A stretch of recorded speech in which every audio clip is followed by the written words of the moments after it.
Hi, this is Brad Constantine, and this is a podcast recording of the Old Testament. Although this is not an official recording of the Church of Jesus Christ of Latter-day Saints, every effort's been made to be as doctrinally accurate as possible. I'll be using for the text the Joseph Smith translation of the Old Testament, along with many commentaries from general authorities of the Church, BYU professors, Bible scholars, and others. This format will be very detailed, and so if you want a deep analysis of the Old Testament, you come to the right place. Thanks for your attendance. Welcome back. This will be for Ezra chapter 14. So they're going to build the temple a little bit more, and we'll see what happens. Now, when the adversaries of Judah and Benjamin heard that the children of the captivity builded the temple unto the Lord God of Israel, now these are Samaritans, and they were Assyrians by birth or subjugation. They were not a mixture of Assyrian and Jew. The Samaritans of the New Testament were a mix of Jews and Assyrians.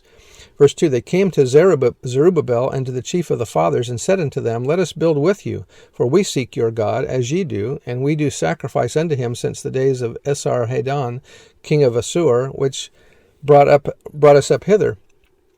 But Zerubbabel and Jeshua and the rest of the chief of the fathers of Israel said unto them, Ye have nothing to do with us to build an house unto our God, but we ourselves together will build unto the Lord God of Israel, as King Cyrus the king of Persia hath commanded us. But the people of the land weakened, or discouraged the people, the hands, an idiom meaning to cause someone to lose heart and be discouraged. So the people of the land weakened the hands of the people of Judah. That means they caused them to be discouraged and troubled them in building. The Samaritans prevented them from building the temple and hired counselors against them to frustrate their purpose all the days of Cyrus king of Persia, even until the reign of Darius king of Persia. So verses 6 through 23 are out of place in its present location in the book. It refers to a later attempt to rebuild the city and its walls. The prohibition to build the walls was not lifted until Nehemiah's mission in 444 or 445 BC. So although these are out of order, we'll go ahead and read them anyway. Verse 6, and in the reign of Ahasuerus, in the beginning of his reign, wrote they unto him an accusation against the inhabitants of Judah and Jerusalem. And in the days of Artaxerxes wrote Bishlam, Mithredath, Tabeel, and the rest of their companions, and unto Artaxerxes king of Persia. And the writing of the letter was written in the Syrian or Aramaic tongue, and interpreted in the Syrian tongue.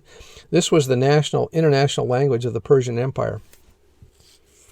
Rehum the chancellor and Shimshai the scribe wrote a letter against Jerusalem to Artaxerxes the king in this sort.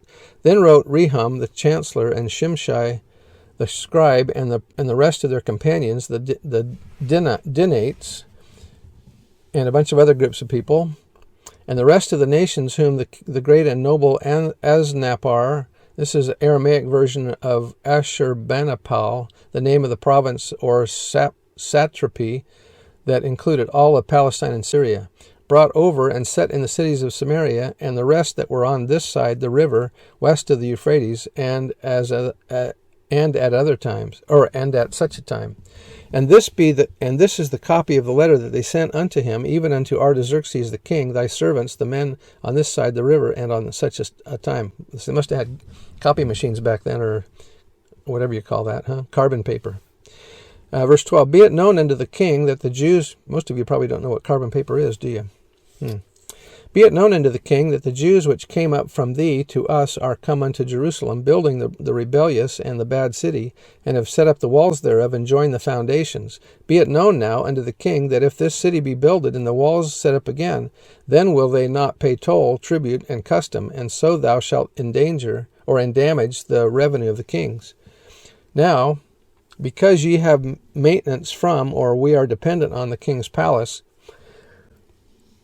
and it was not meet for us to see the king's dishonor, therefore we have sent and certified the king, that search may be made in the book of the records of thy fathers, so shalt thou find in the book of the records, and know that this city is a rebellious city, and hurtful unto kings and provinces, and that they have moved sedition within the same of old time, for which cause was this city destroyed. We certify the king that, if this city be builded again, and the walls thereof set up, by this means thou shalt have no portion of this side the river.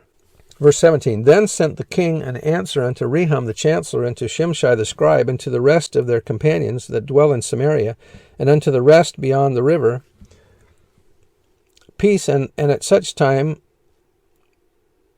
The letter which ye sent unto us hath been plainly read before me, and I commanded, and search hath been made, and it is found that this city of old time hath made insurrection against kings, and that rebellion and sedition have been made therein.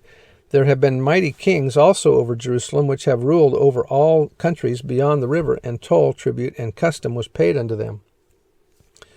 Give ye now commandment to cause these men to cease, and that this city be not builded, until another commandment shall be given from me. Take heed now that ye fail not to do this. Why should damage grow to the hurt of the kings?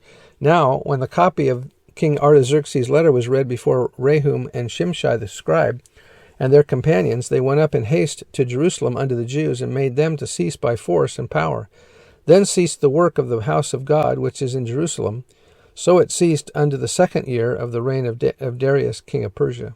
So that was a period of about 15 to 17 years that we've just covered. So that's the end of that chapter, and we'll come back tomorrow and we'll see what happens. Bye.